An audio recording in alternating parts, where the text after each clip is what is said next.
চা নিয়ে আসছি।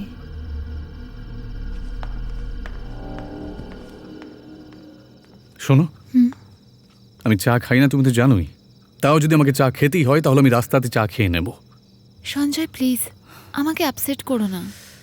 ঠিক আছে, চা আমি খাবো না, তুমি কফি বানিয়ে দাও। আমি চা নিয়ে আসছি। শোনো, কফি নিয়ে আসবে কিন্তু। হ্যাঁ কফি, সরি।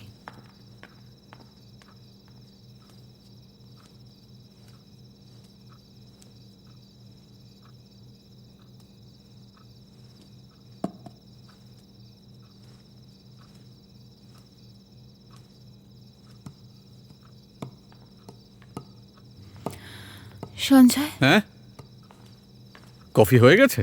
না আমি তোমাকে কিছু বলতে চাইতাম অ্যাকচুয়ালি। হ্যাঁ, আমার পেছনে এসো না। কিন্তু এমনটা আমি কেন করব? আমি বলতে চাইছি, যখন আমি চা বানাবো তখন আমার পেছনে দাঁড়িও না। আরে তুমি চা বানাবে, আমি তোমার পেছনে কেন দাঁড়াতে যাব?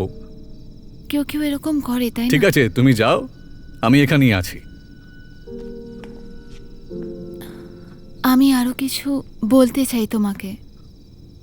আমাকে ঠিক ঠিক বলো, হ্যাঁ? আগে তুমি চাটা বানিয়ে নিয়ে এসো, তারপর আমরা কথা বলবো। সঞ্জয়, আমার একটা নাম আছে, আশা। ছোট্ট একটা নাম, ওই নামেই ডেকো। আশা দেবী, আপনি চাটাকে বানিয়ে আনুন, ঠিক আছে?